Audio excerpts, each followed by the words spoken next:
Bueno, hola a todos, gracias por estar aquí. Hoy tenemos una charla que va a dar el personal del Grupo de Operaciones Telescópicas, que somos los encargados de manejar, controlar, mejorar y poner al día las instalaciones telescópicas que están a cargo del IAC en los observatorios de Canarias. Entonces, en este caso vamos a hablar, o van a hablar en concreto, de una serie de trabajos que hemos venido haciendo en los últimos años ya para intentar mover o transformar el IAC-80 y otros telescopios, pasarlos del siglo XIV al siglo XXII. Y entonces, en este tiempo, en estos últimos años y meses, un grupo de gente, fundamentalmente astrónomos de soporte, técnicos en operaciones telescópicas y personal que hemos contratado, fundamentalmente ingenieros, pues han estado trabajando pues, para mejorar y para cambiarlos de una forma muy positiva. Entonces, en este caso, hoy pues, va a empezar la charla Olga Zamora. Olga Zamora es una astrónoma de soporte de nuestro grupo, es la encargada del proyecto de observación de basura espacial y es la que ha liderado este cambio, básicamente. Y después seguirán dos ingenieros, Juan José Sanabria y Francisco Hernández. Juanjo fue fue técnico de operaciones telescópicas, se hizo un gran trabajo con un proyecto de astrometría y después pues, lo hemos contratado para el cambio del software de la interfaz de observación del IAC-80. Y Fran es un ingeniero que hemos contratado pues, para un proyecto muy gordo y muy delicado, que es el cambio de todo el sistema de control de los telescopios IAC-80 de Carlos Sánchez. Entonces, bueno, os contarán un poquito qué es lo que han estado haciendo durante estos meses y los cambios que tenemos ya y los que vamos a tener en el futuro. O sea que, todo vuestro. Gracias. Bueno, gracias a la Comisión de Seminarios y a todo el IAC por permitirnos dar esta charla. Yo les voy a hablar de, como ha dicho Alex, de la revolución que hemos tenido estos últimos años en el telescopio IAC-80. Un problemita con el...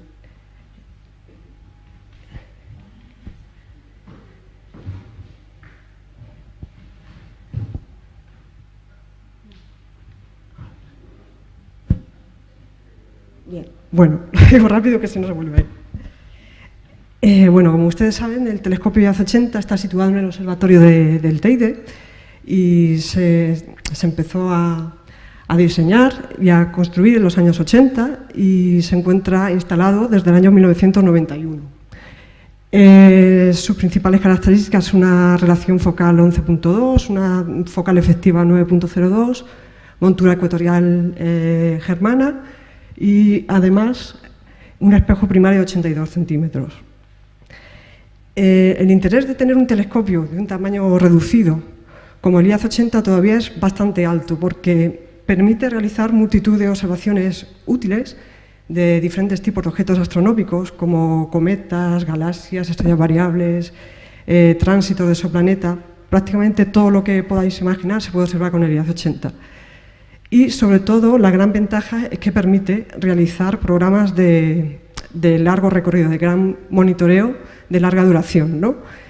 Y otro aspecto fundamental de este telescopio pequeñito, que es nuestro, pero que es muy útil y súper bueno para hacer pruebas de instrumentación y de software que luego se utilizan en otros telescopios o en otros entornos. Y eso ha sido muy importante para este proyecto, por ejemplo. Bueno, uno de los hitos más destacados del IAC-80 es el descubrimiento de la primera nana marrón, como todos saben, en el año 1994. Y aquí tenemos una foto de la época, esta es María Rosa Zapatero Osorio, aquí tenemos a Eduardo Martín y a Rafa Rebolo, y para que se hagan una idea, ¿no?, del estado de la informática cuando se empezó a construir el telescopio, ¿no?, a implementarse todo. Bueno, el esquema básico de funcionamiento del telescopio IAC-80 es un sistema de control que controla absolutamente los demás dispositivos, hardware y software se va comunicando por una serie de canales de comunicación, la mayoría son RS232, y tenemos tanto las interfaces de usuario del PC de usuario que permite hacer movimientos de la cúpula, de las ventanas, de los pétalos, la estación meteorológica, el sistema de autoguiado que se llama Fobia, el GPS, los motores, todos se comunican a través está centralizado en el sistema de control que todavía funciona en MS2. Tiene el sistema original de los años 80, ¿no?, con el que se diseñó, que es MS2. Entonces, obviamente esto nos plantea continuamente unos problemas de antigüedad, de desfase de hardware y de software y de falta de repuestos, que es un desafío continuo al que nos vemos obligados a afrontarnos para que el telescopio siga siendo productivo.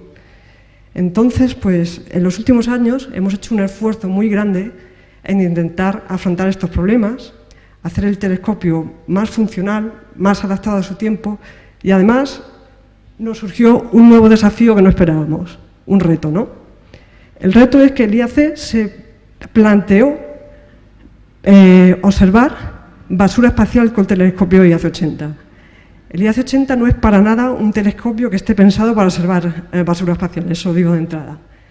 Los telescopios de ahora que están dedicados a estos aspectos son mucho más especializados, son telescopios pequeños de unos 40 centímetros o menos y que recorren el cielo en unos pocos minutos, no tienen nada que ver con lo que es el IAC-80.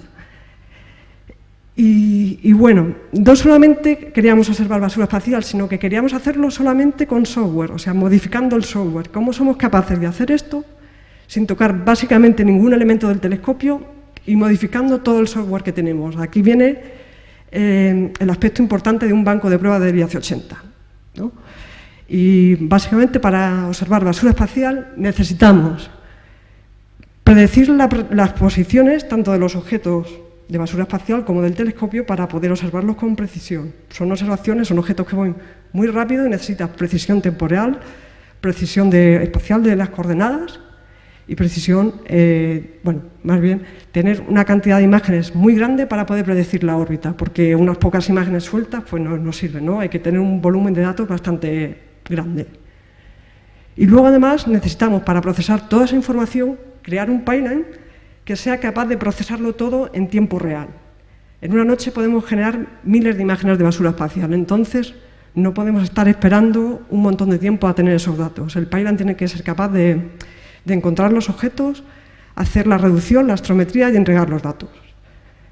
Pues bueno, todo eso lo hicimos para intentar integrarnos en la iniciativa Space Surveillance and Tracking de la Unión Europea, porque bueno, aquí había bastante competencia entre telescopios de varios mundos y obviamente había una fuerte inversión en este programa y suponía un beneficio económico muy grande para nosotros. Y aparte de un beneficio económico grande, también por el desarrollo que tuvimos que hacer de software, pues había también un beneficio grande en el software y todo lo que nos podía dejar este programa, ¿no?, en la actualización del telescopio.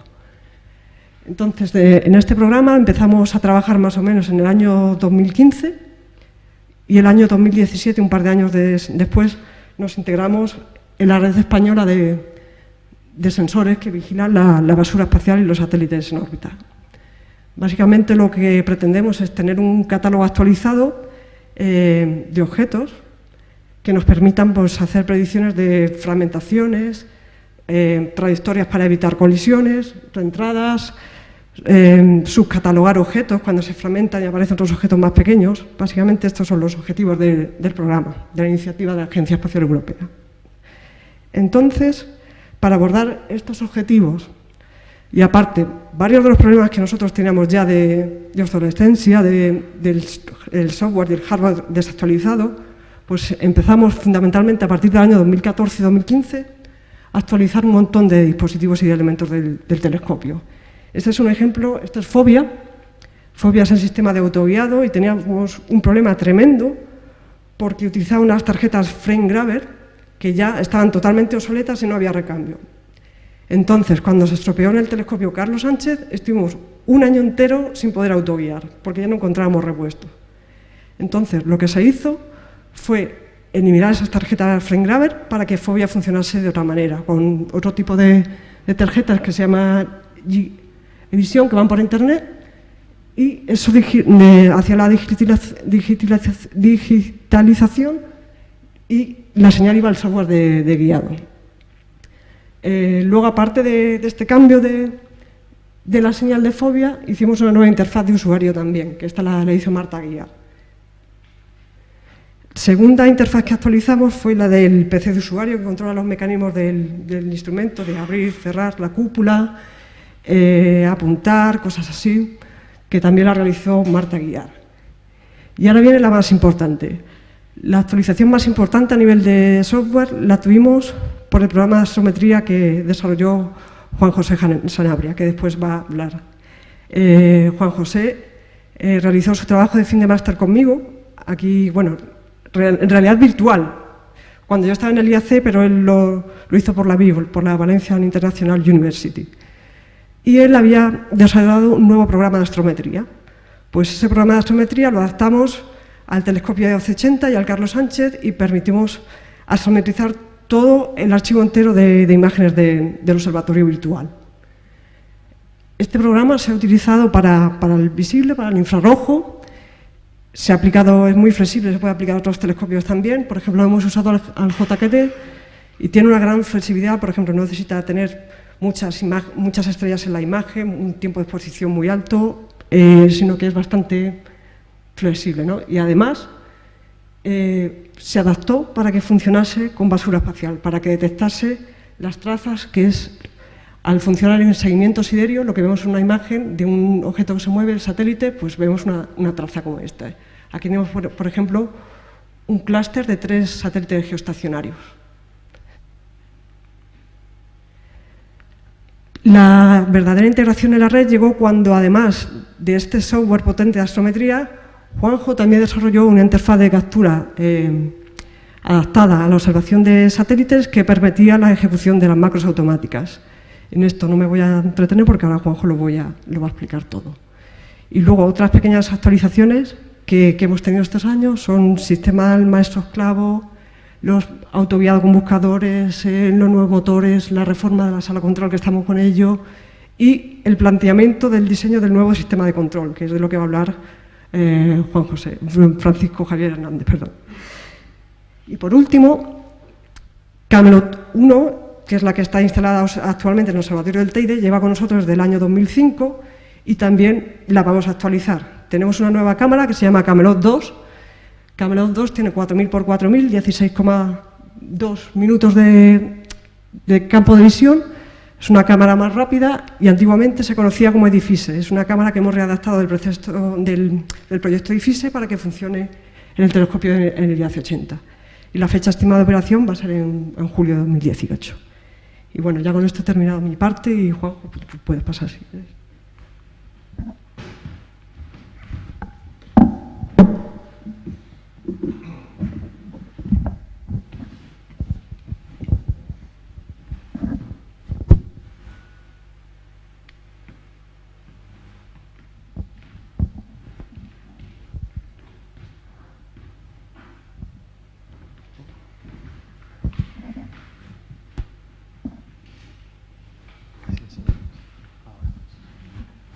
Bueno, buenos días. Soy Juan José Sanabria, como ha dicho Olga. Soy ingeniero de software dentro del grupo de operaciones telescópicas y yo os voy a hablar de cómo hemos adaptado el IAC 80 para la observación de basura espacial, solamente con lo que hay, y de la nueva mejora que va a ser introducir la nueva CCD de la que habló Olga, que es Camelot 2. Bueno, aquí os pongo un poco el problema que tenemos con el 80 para observar estos tipos de objetos. Para empezar, que son objetos muy rápidos y nuestro campo es muy pequeño y el telescopio es lento en sus movimientos. El brillo de estos objetos es muy variable, muchas veces impredecible y por lo general son débiles. Y bueno, teníamos que obtener posiciones en ascensión recta y declinación con errores menores a un arcosegundo en el 95% de los casos. Tenemos que tener una precisión en tiempo de mejor que 10 milisegundos. Y observamos estos objetos en slots de 8 minutos, o sea, en slots de tiempo de 8 minutos, hasta 80 slots por noche, según la longitud de la noche, y tenemos que obtener durante esos slots la mayor cantidad de datos posibles. Lo deseable sería obtener hasta 100 observaciones por hora o 100 datos por hora. Y los datos tienen que estar disponibles lo antes posible. Aunque podemos procesar en tiempo real, en realidad el requerimiento que tenemos es de 12 horas. Bueno, como he dicho, el telescopio IAC-80 no está preparado para observar este tipo de objetos.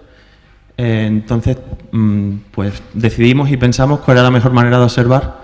La mejor manera de observar estos objetos, según lo que teníamos, era predecir una efeméride, una posición del objeto en el cielo, apuntar el telescopio a esa posición y esperar al tiempo en el que sabemos que está pasando por el campo. Exponer un corto periodo de tiempo para que no se nos salga del campo y lo que... Bueno, perdón. Aquí digo que se tarda mucho en apuntar, 80, comparado con la velocidad de estos objetos, que la lectura es lenta y que el campo es pequeño. Las exposiciones serían sin filtro y lo que vemos que aparece es esto. Una traza, estamos en seguimiento siderio, vemos las estrellas y nuestro objeto produce una traza que lo deseable es, evidentemente, que los dos extremos estén dentro del campo, si no, no nos vale. Habremos visto un montón de trazas de estas en otras imágenes que se hacen para ciencia, pero que normalmente cruzan la imagen de un lado a otro. Aquí vemos la magnitud de los objetos que observamos, el histograma de magnitudes del año 2017. Puede parecer poco o baja. Vemos que nuestro límite se podría decir que está en 13 o una cosa así, y que los valores típicos son de 9, 10. Tenía que decir que, claro, al observar este tipo de objetos no hay integración de señal, nada más que durante el tiempo que tarda en pasar por encima del píxel el objeto, que es muy, muy poco tiempo. Por eso, depende de la velocidad del objeto, podremos verlo o no. La velocidad, evidentemente, depende de la distancia a la Tierra. Y este es el proceso que seguimos.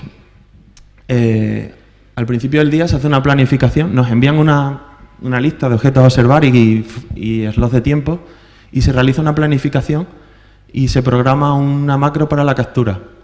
Hay un software de captura que se desarrolló que realiza la observación de manera automática, decidiendo qué objetos apuntar y cuándo debe hacer exposiciones, cuándo debe cambiar de slots y todo eso. Durante la captura se realiza la reducción y análisis de los datos. A la vez se ejecutan estos dos procesos. Y al final de la noche se envía el informe con los datos. No tendría por qué enviarse al final de la noche, porque los datos estamos teniendo en tiempo real.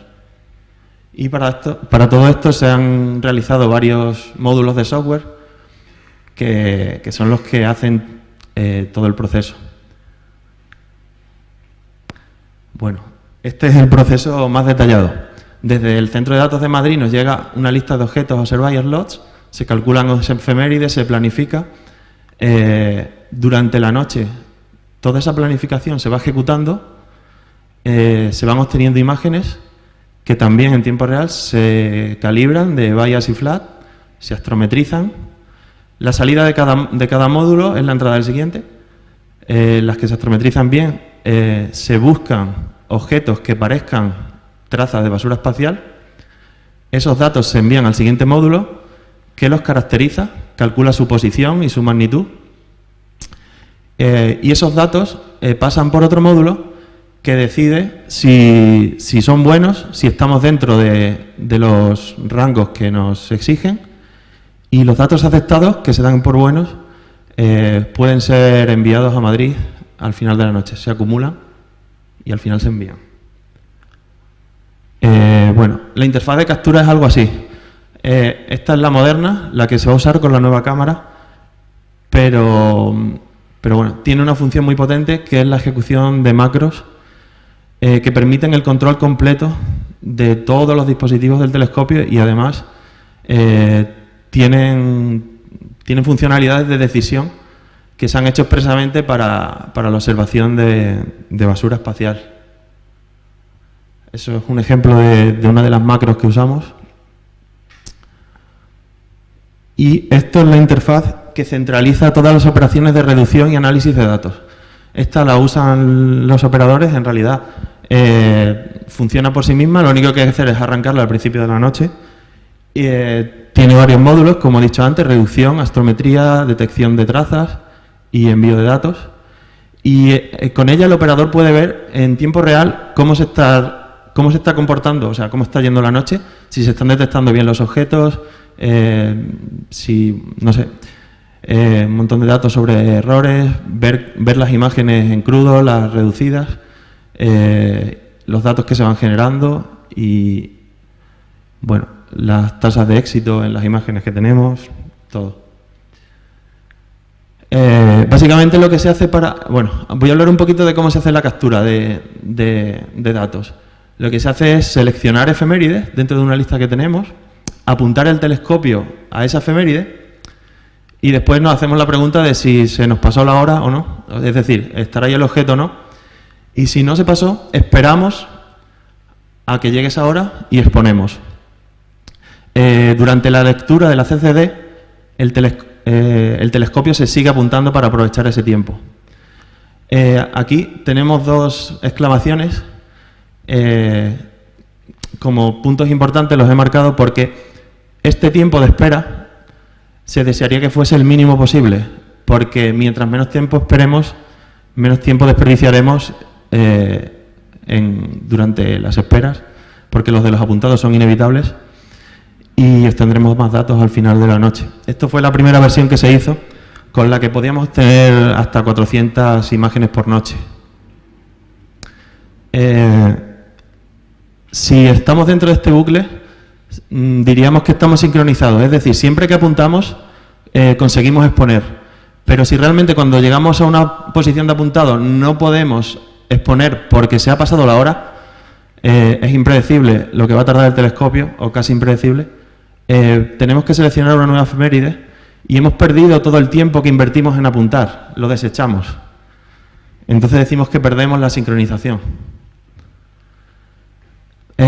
Bueno, después de capturar las imágenes, hacemos una calibración astrométrica. Aquí nos favorece mucho la escala de placa del telescopio, que es pequeñita, entonces somos bastante precisos en la astrometría. Esto se refiere a la astrometría de las estrellas, para nada a la de las trazas de los satélites. Y bueno, con UCAS 4 teníamos hasta errores menores de 0,2 arcosegundos. Bueno, también nos pidieron que hiciéramos corrección de la aberración de la luz por el movimiento de la Tierra alrededor del Sol, que ahora mismo creo que la están haciendo ellos y no la tenemos activada. Bien, para caracterizar las trazas lo primero que tenemos que hacer es localizarlas, solamente localizarlas. Después de localizarla, tenemos que localizar el centroide de la traza que asociamos a nuestro tiempo de captura. Entonces, a lo largo de la traza, esto se puede ajustar por una recta fácilmente porque tenemos mucha información por el flujo de los píxeles. Entonces, en el primer grado de libertad ajustamos una recta y obtenemos los parámetros de esta recta y después, con esa recta, podemos obtener un perfil. Ese perfil se parece a una meseta, o es deseable que se parezca a esto, y ya nos va a permitir obtener la segunda coordenada, que sería el centro de la traza.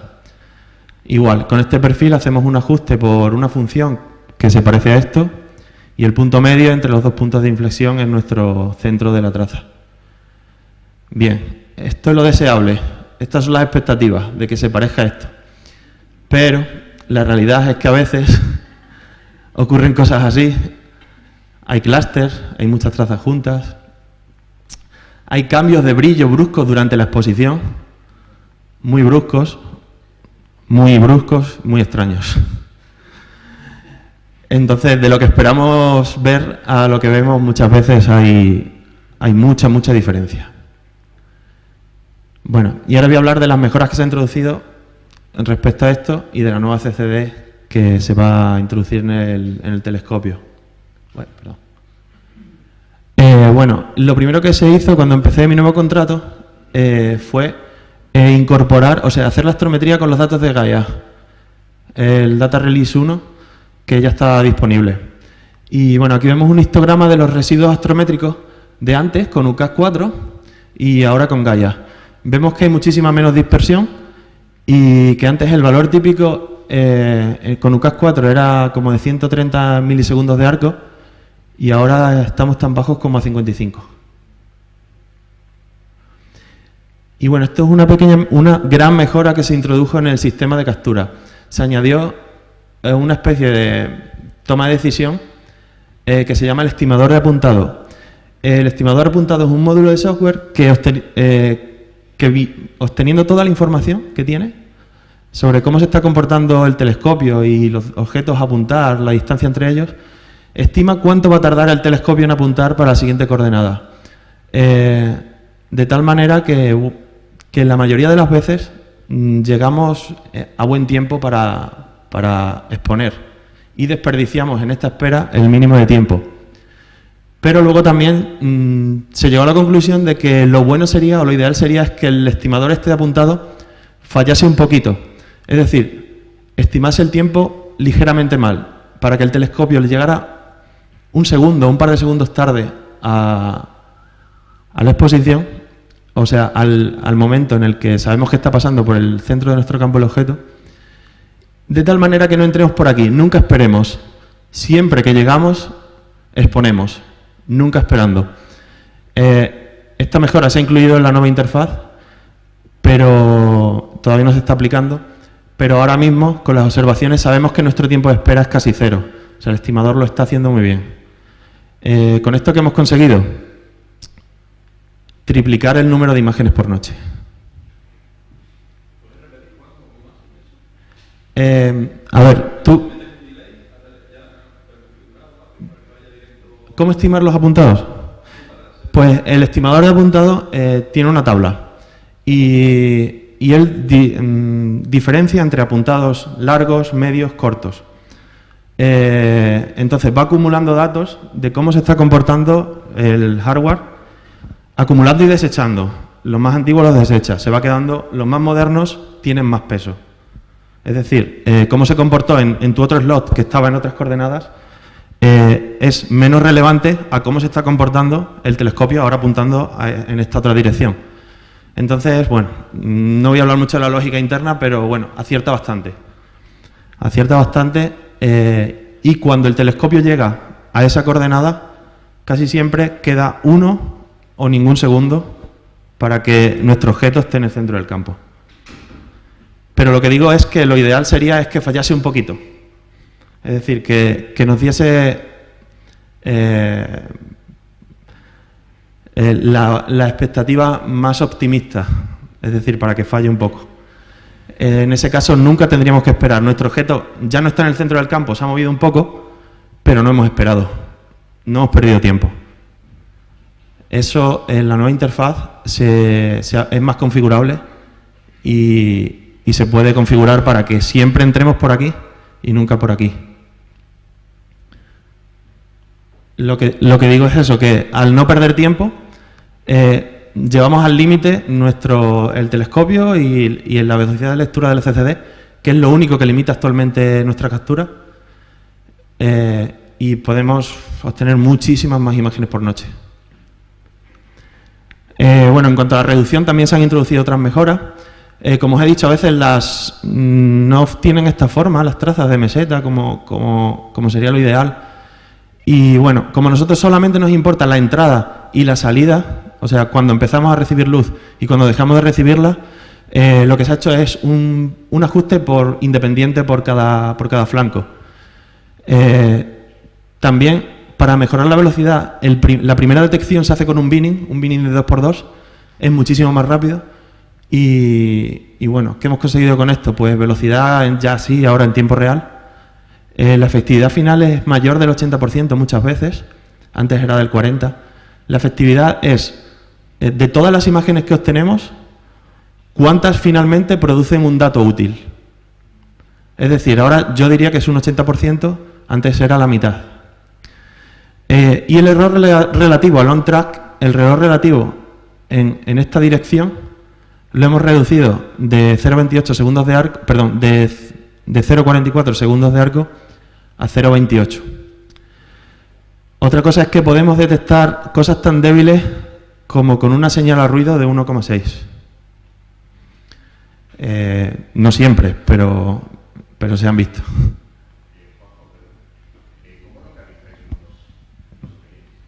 ¿Cómo se localiza? Sí. Bueno, eso tiene un proceso bastante largo, pero lo primero que se hace es descontaminar el campo de estrellas. Se eliminan todas las estrellas del campo consultando un catálogo. Entonces, lo que quede debería ser otras cosas que no son estrellas. Luego se hace una búsqueda por ventanas. Se detectan píxeles de señal que guarden cierta relación lineal, o sea, que estén distribuidos en una línea, en una recta. Bueno, hay un montón ahí de lógica que se aplica, pero bueno, básicamente se empieza por eso.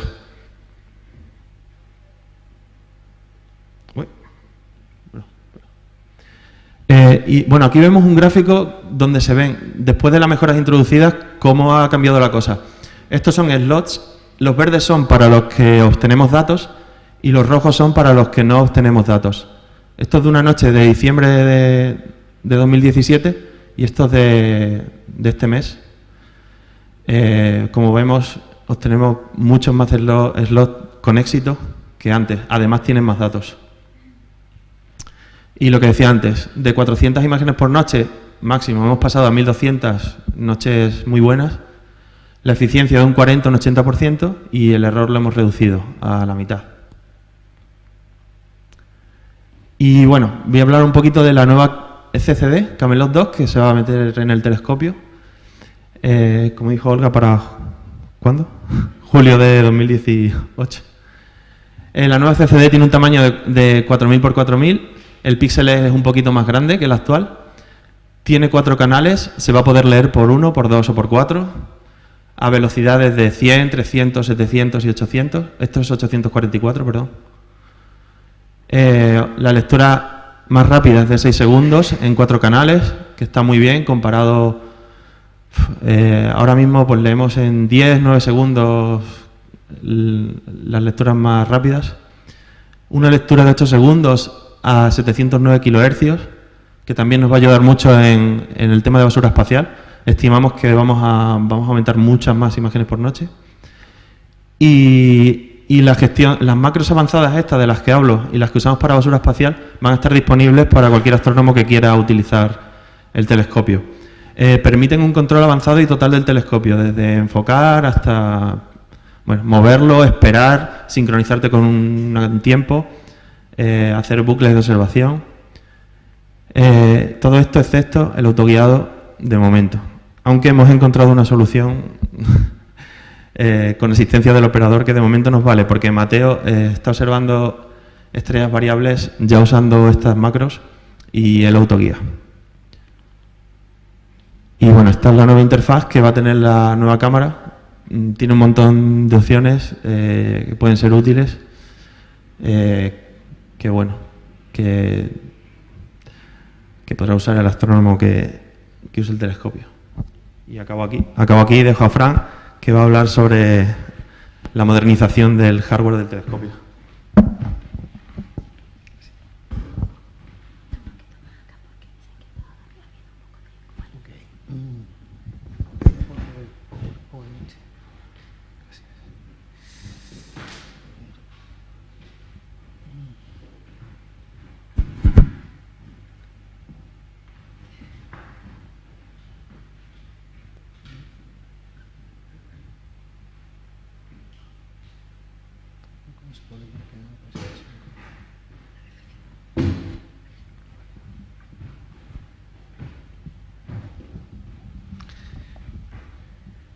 Hola, soy Fran, muchos ya me conocerán.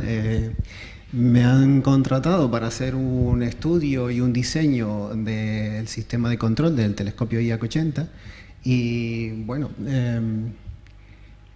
primeramente he tenido que averiguar cuál es la problemática del telescopio y la mayoría de esta problemática viene dada por el hecho de que es un telescopio muy antiguo y el hardware en general se ha quedado un poco obsoleto. Entonces, para que tengan un ejemplo, si por casualidad se rompiese una tarjeta de control de motores en el ordenador, ahora mismo no se podría comprar una nueva porque el fabricante ya no la fabrica y se quedaría el telescopio parado. Otro problema que existe es que, claro, todos los drivers, todos los controladores son de MS2 y eso implica que Estamos utilizando sistemas operativos que ni siquiera tienen un mantenimiento por parte del fabricante.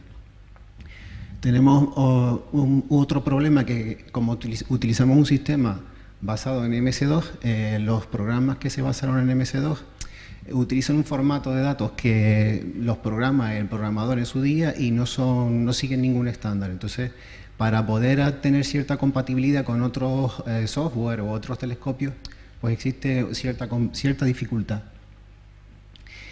Aparte de eso, luego el propio ordenador de control también tiene unos puertos muy antiguos que ya no se fabrican hardware para ello, entonces el hardware nuevo es realmente complicado de enchufar en este equipo. Aproximadamente esto es la problemática principal que voy a comentar en esta presentación, y ahora comentaré lo que he considerado los requisitos más importantes. A día de hoy, las técnicas de desarrollo, desde el momento en que se empezó a desarrollar el software de control, han cambiado mucho. Entonces, si originalmente el software era un bloque monolítico que ejecutaba en una sola línea todo el control, a día de hoy el desarrollo de software y la implementación normalmente siempre busca que los softwares sean compartimentados en capas, de manera que la intercambiabilidad del software sea muy alta. Y además también se intenta que sea distribuido por el mismo motivo. Una cosa que habíamos notado en el sistema de control original es que está muy pegado a cómo funciona el hardware, es decir, el fabricante tiene unos protocolos con los que hay que comunicarse y el software lo sigue al pie de la letra. Entonces, cualquier modificación en el hardware implicaría modificaciones en el software. A día de hoy es posible realizar un software que sea agnóstico con respecto al hardware, de manera que sea mucho más sencillo modificar e intercambiar por otro modelo pues cualquiera del hardware del telescopio. Y por supuesto estaría bien que el software fuese remotizado. A día de hoy no está remotizado, no tiene ni siquiera red el sistema de control. Entonces, pues otro requisito, el tercer requisito sería que este fuese utilizado, se pudiese utilizar de forma remota. Bueno, la verdad es que me ha resultado muy interesante ver cómo funcionan en detalle los telescopios. Y he tenido que averiguar, bueno, un poco los elementos intrínsecos del IAC 80. Entonces, como pueden ver, he descubierto que el IAC 80 funciona como una red en estrella cuyo canal de comunicación es el RS232 con todos estos elementos. Y entonces, en estos elementos tenemos una cúpula que utiliza una red de microcontroladores para gestionarse, unos pétalos metálicos y automatizados para proteger el espejo cuando no se está observando. Tenemos 3 motores, uno por cada eje, con sus respectivos drivers. Tenemos una estación meteorológica, tenemos unos codificadores y fines de carrera que gestionan los límites físicos del telescopio. Tenemos un sistema de autoguiado llamado Fobia que corrige el error de guiado. Tenemos un GPS que nos da el tiempo preciso para hacer mediciones específicas. Tenemos unos extractores que aclimatan la cúpula para evitar pues, distorsiones por temperatura. Y tenemos estos dos sistemas, el sistema de interfaz de usuario y el sistema de estado y alarma. Estos son dos ordenadores distintos que se separaron del sistema de control debido a que originalmente el ordenador de control no iba a tener suficiente capacidad para llevar los tres procesos en un solo sistema. Entonces, originalmente, aunque ahora está unido este y este, originalmente iban en 3 equipos separados. Pues, si obviamos estos 2 equipos y nos quedamos solamente con los elementos, podemos ver como todos los elementos del telescopio se pueden separar en sensores y actuadores. Esta forma de ver el telescopio es importante para poder cambiar el paradigma del control desde una red centralizada a una suerte de nube de controladores. Aquí, por ejemplo, aquí podemos ver el telescopio y su estructura. El telescopio, como pueden ver, es un típico telescopio ecuatorial que tiene 3 grados de libertad, donde la primera articulación que se encuentra allí es una articulación orientada al ecuador. La segunda articulación es la que controla la elevación o concretamente la declinación, y una tercera grado de libertad lineal que es axial al movimiento del espejo secundario. Si los que sepan de robótica podrán reconocer como esta imagen es prácticamente una configuración como la configuración Puma de un brazo robótico. Sin embargo, como tiene este efector final lineal, la configuración más adecuada, hablando de robótica, si quisiésemos asemejarlo a un brazo robótico, sería la famosa configuración de tipo Escara, la japonesa, el brazo japonés, que el último efector efectivamente es lineal. Esto es si quisiésemos aproximarlo por un robot, por un brazo robótico. ¿Esto qué me dice? Pues fundamentalmente que otro requisito que debemos añadir es que además sea robotizable. No es robótico, pero deberá serlo en algún momento. Básicamente este es el requisito que va a marcar luego todo el diseño. Teniendo en mente que al final tendrá que tener robótica y en consecuencia inteligencia, he tenido que tener en cuenta una arquitectura de software robótica que se implementa por niveles de inteligencia. Entonces, tenemos una capa más baja de esta arquitectura, que sería la capa funcional, que fundamentalmente trataría con los motores y con los dispositivos hardware del telescopio, y las órdenes que recibiría fundamentalmente serían del tipo mover un motor, pues un paso a la izquierda, un paso a la derecha, o aumentar o disminuir la velocidad de los motores. La siguiente capa sería la capa ejecutiva, que en cierto sentido es una capa que coordina los movimientos de la capa funcional, y las órdenes que recibiría serían del tipo de apunta a estas coordenadas o pone el telescopio en guiado. Y finalmente existiría una tercera capa, que es la capa más inteligente de las tres, que en cierto sentido es la que dota al telescopio de cierta autonomía y de robótica. Es decir, esta es la capa que definitivamente le da el sentido robótico al telescopio. Las órdenes que recibiría esta capa serían del estilo de, pues el 3 de marzo a las 3 de la mañana apunta a tal estrella y toma imágenes durante 1 hora hasta que cambies a la siguiente, en ese sentido. El problema es que en el dominio de mi proyecto esta capa no viene reflejada.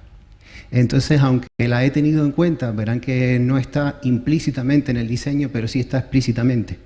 En el sentido de que aunque no está en el diseño puramente, luego he tenido que tener en cuenta, por ejemplo, elementos del estilo de toma el control del telescopio y ciérralo en caso de que haya una emergencia meteorológica.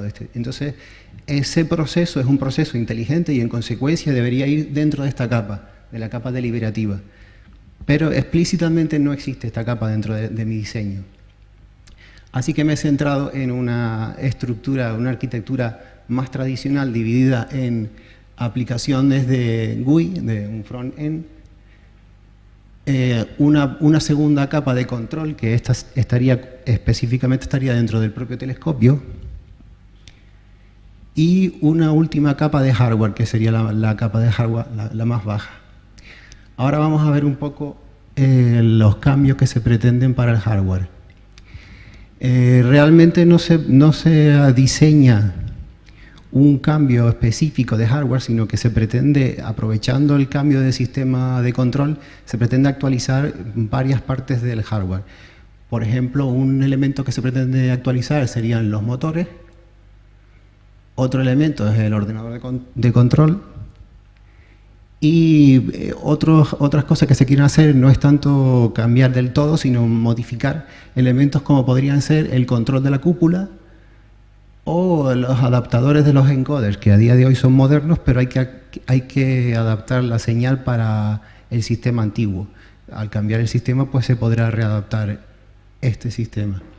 Finalmente, cuando se adapte la última capa, la capa deliberativa, la idea es incorporar elementos nuevos como pueden ser, por ejemplo, las luces.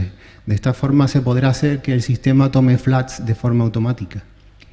Y otros elementos, estos son como los más importantes en mi opinión. Vamos a ver ahora un poco lo que he diseñado en la capa de usuario.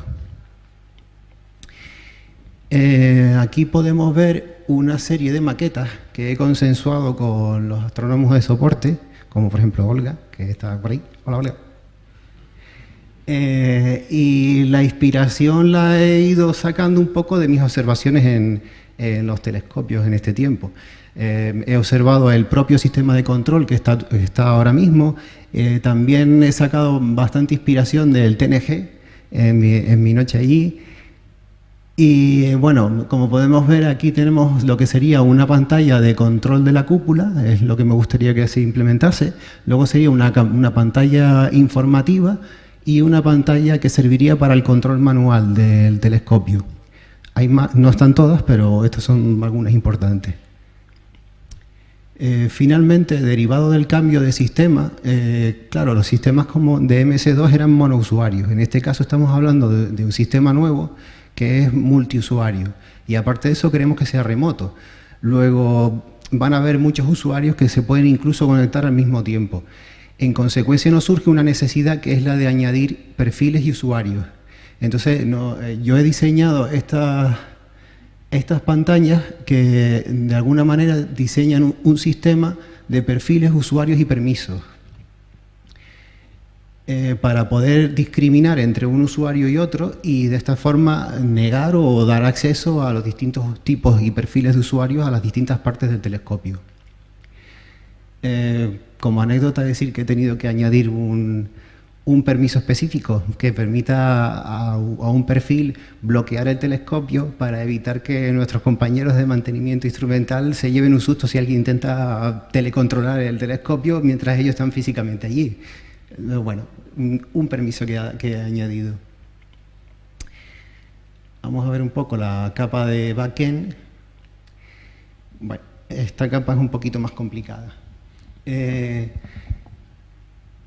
Originalmente el sistema de control en MS2 era un sistema bastante monolítico, así que en cierto sentido he intentado evitar pensar de esa manera tan monolítica.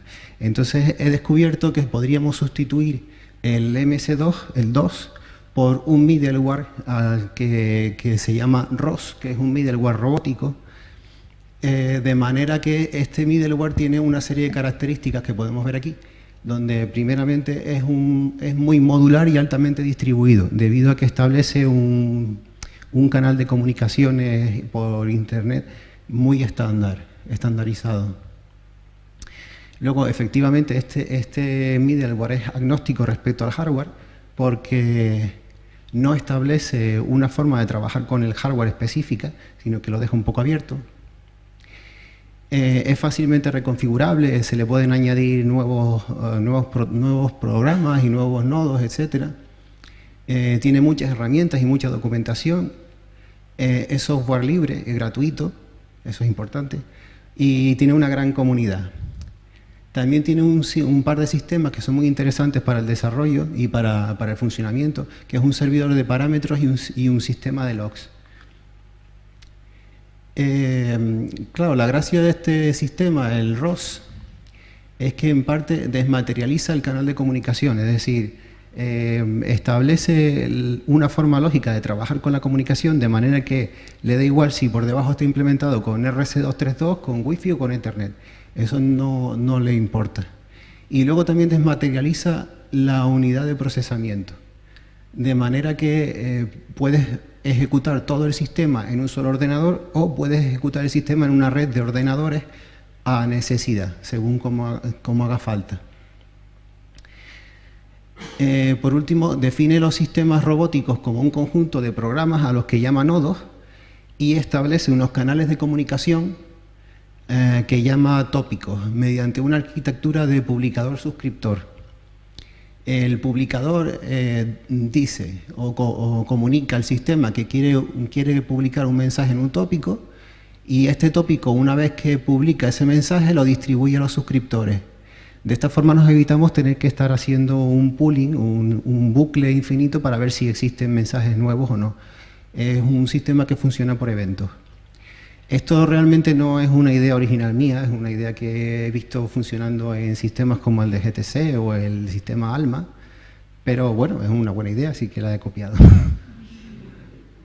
No la he copiado yo, la ha copiado Ross. Finalmente podemos decir que si el sistema original de control era una máquina de estados de funcionamiento lineal, ahora mismo podríamos sustituirla por una nube de nodos que interactúen entre sí para obtener un fin, que sería el control efectivo del telescopio. Y finalmente decir que como última parte de mi proyecto me he dedicado a escribir una serie de nodos en ROS y en Python. Los he puesto en un servidor de ROS virtualizado, y a través de una herramienta que también te da el propio ROS he generado este mapa de esta red. Y esta red sería un poco una propuesta que yo hago para este sistema de control, para este backend. Como conclusión, decir que con este sistema sería muy sencillo llevar el control del sistema desde el siglo pasado a este siglo. Y ya estaría. Muchas gracias. Y las preguntas.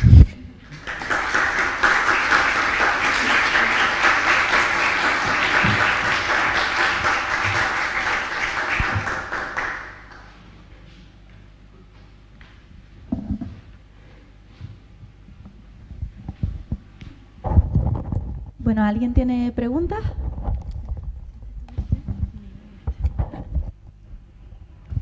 No sé si son para mí las preguntas. Mira, el sistema ROS necesita, tengo varias preguntas aquí. Hola. ¿Esto corre sobre una máquina física? ¿Puede ser una máquina remota, virtual? Porque es independiente del protocolo de comunicación, ¿o tiene que ser una máquina física en el telescopio? Y dos, entiendo que es un middleware, necesita un sistema de base. ¿Es multiplataforma o no? De momento... ¿Se me oye? Sí. De momento funciona sobre Linux. No tiene desarrollo, por ejemplo, para Windows, que yo sepa. En principio creo que están desarrollándolo, pero no existe todavía. La otra pregunta, ¿cuál era? Perdona. ¿Y si se puede, o sea, el sistema entonces tiene que estar físicamente en una máquina en el telescopio? Bueno, puede estar sobre un Linux, da igual si el Linux está virtualizado o no. En general, yo lo planteé para que hubiese una máquina, claro, tiene que realizar el control efectivo del hardware, entonces sí, esa máquina estará en el telescopio. Pero claro, en general, con que esté sobre un Linux ya le va bien. Perfecto. Es bastante versátil. Qué bueno. Bueno, yo tenía un par de comentarios y una pregunta. El comentario es, en principio, creo que para quitar las estrellas de la imagen, creo que no necesitaríais utilizar catálogo, porque hay software que te permite detectar las estrellas y podría utilizarse a ciegas, sin necesidad de saber un catálogo previo de las estrellas. Sí, se pueden quitar a ciegas, pero a veces la detección de estrellas puede detectar cosas que no son estrellas como estrellas. Tipo, a veces, por ejemplo, en las trazas que yo he mostrado, tenemos bajadas de brillo muy bruscas y subidas muy bruscas, dejando trozos muy brillantes, separados unos de otros, que podrían detectarse como estrellas y que en principio no lo son. También al quitar estrellas de catálogo, tenemos un problema, que si nuestra traza cae encima de una estrella, estamos quitando señal que en parte es de nuestro objeto que queremos detectar. No pasa nada si está en medio, porque nosotros solo nos fijamos en los extremos, pero bueno. Sí. El único problema es que entonces tendrás residuo de estrellas que no están catalogadas. Sí, muchas veces aparecen.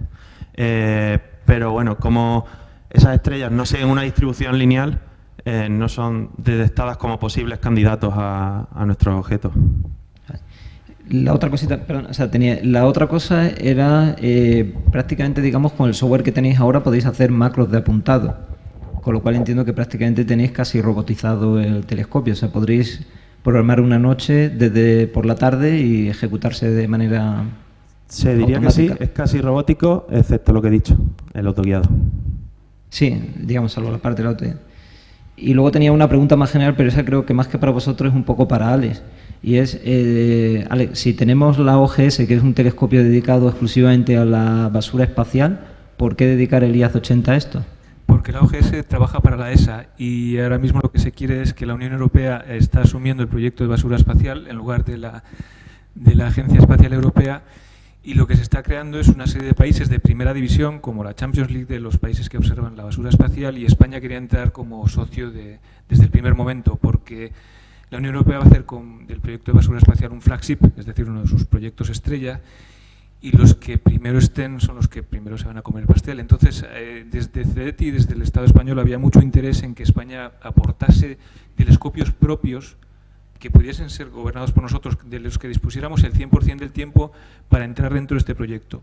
Entonces, se solicitaron candidaturas dentro de toda España, de todos los observatorios, tanto grandes como pequeños, como amateurs como profesionales. De ahí se seleccionaron una serie de telescopios en los que España podía tener el control, y de ahí se hizo la selección final, en la que bueno, pues, estábamos una serie de candidatos. Nosotros propusimos una serie de telescopios, no solo el IAZ 80, propusimos muchos más, en los que teníamos parte del tiempo, pero finalmente se vio que el mejor de todos ellos, el que podía dar mejor resultado, el que teníamos todo el control, era el IAZ 80. Y bueno, hicimos un esfuerzo muy potente, muy potente, de Olga, Juanjo y los demás soportes y mantenimiento instrumental para que el IAZ 80 entrase dentro del proyecto. Y al final sí, somos un sensor de tipo A. Ahora mismo en España, sensores de tipo A hay 6, básicamente. Y hay otros, muchos se han quedado por el camino. Entonces, bueno. ¿No hubiera sido mejor quedarse con la OGS? Digamos que no nos dejaron.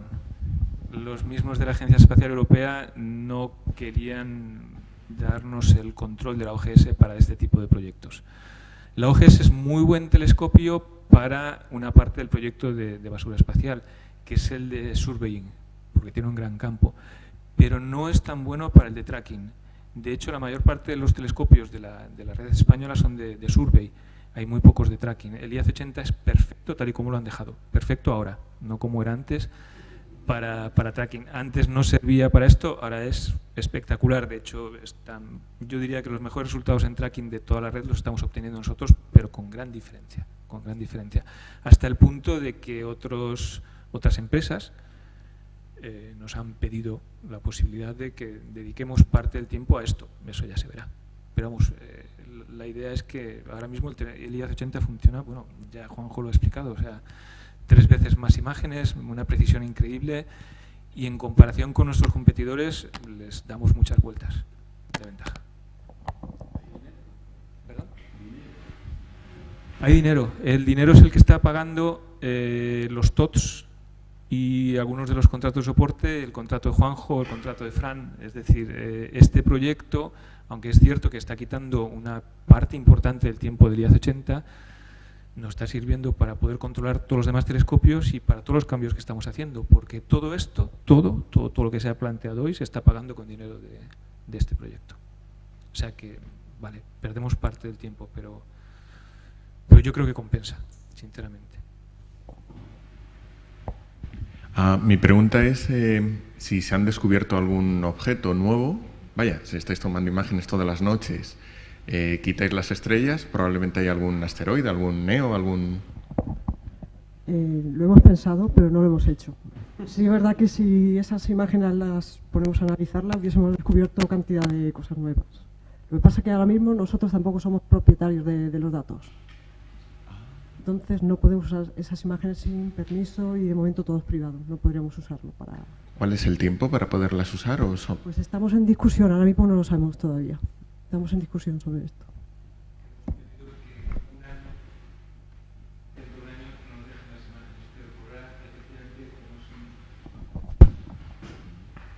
A ver, este es un proyecto que tiene pues unas consecuencias hay mucha gente metida aquí, muchos ministerios y también está la parte de defensa y la parte de seguridad. Entonces, ahora mismo están, digamos que un poco histéricos en todo este sentido y no nos permiten pues, prácticamente nada. De hecho, nos tenemos que pedir permiso para ciertas divulgación de datos, para ciertas charlas, etcétera. Estamos, como ha dicho Olga, en una discusión con ellos, o un debate, en el sentido, pues bueno, nosotros queremos que estas imágenes pasen al observatorio virtual al cabo de un año, como hacemos con el resto de las imágenes del IAC 80, y queremos poder usarlas para otro tipo de proyectos. Miquel Serra tiene una serie de cuestiones que quiere, pues efectivamente, de asteroides, de NEOS, etcétera, y bueno, estamos en ellos. Creo que lo vamos a conseguir, pero bueno, ahora mismo no. Última preguntita ya. Pero el software es nuestro y lo podemos exportar a Carlos Sánchez, a donde sea, en futuro. O sea que eso sí lo podemos. Vale. Todos los desarrollos que estamos haciendo, todos son nuestros. O sea, a ellos lo que les interesa es que mejoren las condiciones. Y vamos, están mejorando muchísimo. Pero todo lo que hagamos lo podemos utilizar, y de hecho se va a utilizar no solo en el IAC 80. O sea, lo que está haciendo Fran se va a exportar al Carlos Sánchez. Lo que ha hecho Juanjo lo estamos usando en el JKT. Quiero decir que Sí, lo de Juanjo lo he usado yo. Por eso, o sea, y la idea es exportarlo a más telescopios. Pero bueno, lo financian ellos. Genial. O sea, miel sobre hojuelas. Bueno, pues nada, pues agradecemos a los 3 speakers de hoy.